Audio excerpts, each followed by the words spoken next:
Now on BBC One, the news with Michelle Hussain. The president of Cyprus tries to diffuse anger over the terms of an EU bailout, saying his country risks bankruptcy. Cash machines have been emptied as a tax of up to 10% on savings is announced. British troops serving in Cyprus will be protected. Last-minute attempts at a deal on press regulation as David Cameron faces Nick Clegg siding with Labour in tomorrow's Commons vote. Changes to pensions and social care in Wednesday's budget, but the Chancellor says there'll be no easy answers to Britain's economic woes. This is BBC Television, broadcasting from the television centre. Not for much longer as BBC News says goodbye to an iconic building. We look back over 40 years.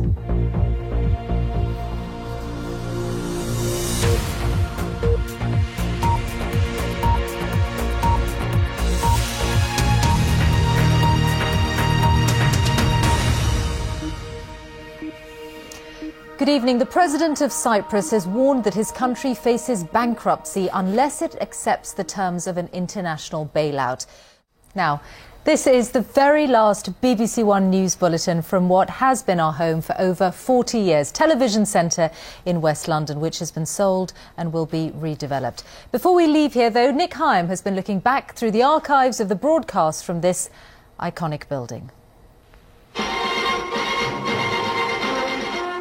The year was 1969. The Vietnam War was at its height. Man landed on the moon, and BBC Television News moved to a new home, a futuristic television centre first conceived in 1949. This is BBC Television News. Television news in those days was a macho business and involved an awful lot of smoking. I would have thought there might have been some point in having him explain this. There were some women. One became a star. About a car connected with an alleged bomb plot. Visiting the old studios, she remembered what an exciting place it had been to work. Everybody was working on typewriters, so there was a noise. There were banks of televisions everywhere where the material was coming in on film from people who were foreign correspondents working abroad. And there was such a buzz about the place.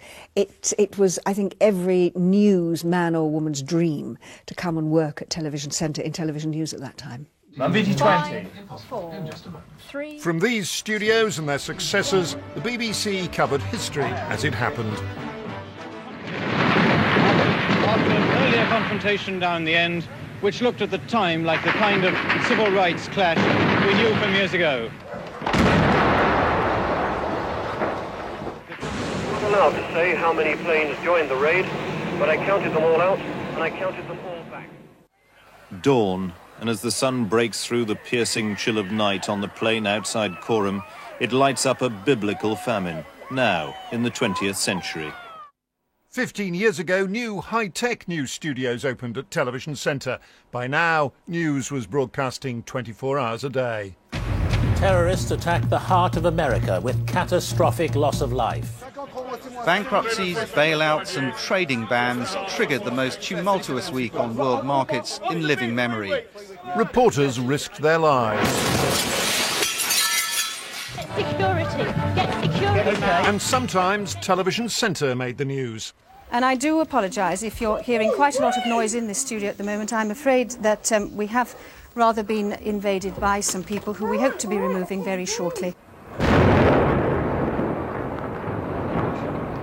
That was an IRA bomb.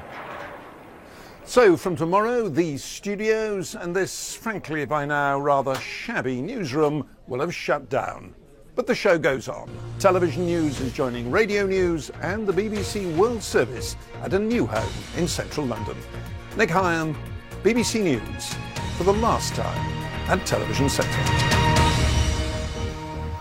So that's it. Do join us tomorrow for the BBC News at 1, which will be our first bulletin from Broadcasting House. Time now for the news where you are, and from the team here at Television Centre tonight.